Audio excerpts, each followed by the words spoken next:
Hired today, if your portfolio increased by 35 or 40%, would it drastically change your lifestyle? You know what he told me? Yes. He said 90% of his clients say no. Wouldn't change your lifestyle. Okay.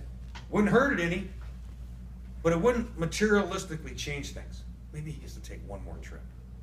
Maybe he gets to take his wife and his girlfriend. I don't know.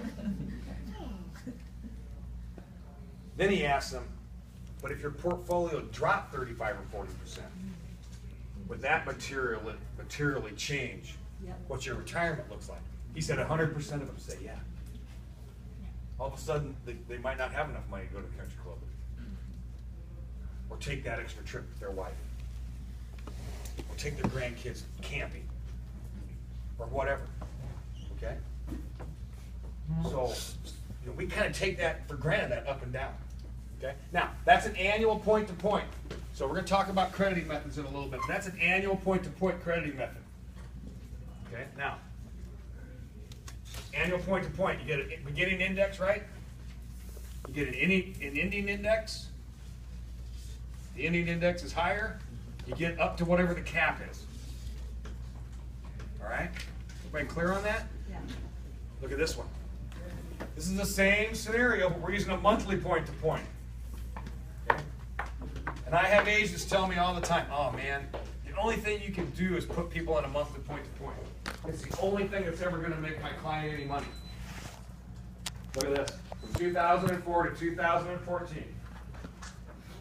172, 680 something. I can't read. Monthly point-to-point. 170, 891.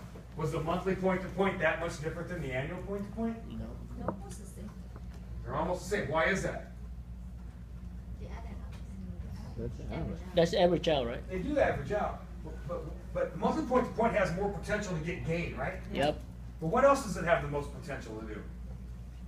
Give zero. Right? Remember that in the monthly point-to-point, if you have a cap of 2, okay, and the market went up 2 or better for 12 consecutive months, you'd get a return of 24%, right? Yeah. But remember, there's no downside on that. So you could go 2, 2, 2, 2, 2. You could be like I was in 2011. 2011, in June, my 11-month summary comes out. I'm looking up, and I had a bunch of it in the monthly point-to-point. I'm like, man, I got it. I was like 14 or 15%. It was looking really, really good. Guess what happened the next month? 400 points. Right on my anniversary date. I wiped out my whole year in gains because I dropped way down below. So in that monthly point-to-point, we had the 2, 2, 2, 2, 2, 2, 2, 2, and I was way up there. I didn't have 2. I wish I would have. Either way, it didn't make any difference. And then I had like a minus 21 or 23. I got a 0. Okay. So what I'm showing you that for is they're pretty, over time they all kind of work the same. Okay? And we're going to talk more about crediting strategies. Did you send me 50 in Spanish? I think I only sent 40. Oh, okay. It doesn't, okay, never mind. There's supposed to be 40. I didn't fill the supply order. So there's the monthly point-to-point. Again, you're using this chart. You all have that chart. You can all order that chart before you can get as many of them as you want. So this one is a little bit different than yours. This is size. There's no size. Well, that's the only one that's in your pack. Okay. This is yours. So the one you're looking at, pull it up there and look at it. It should look just like that one. That's that. Right? Yeah. Okay. That's what we did. We got. Remember I said sell this concept?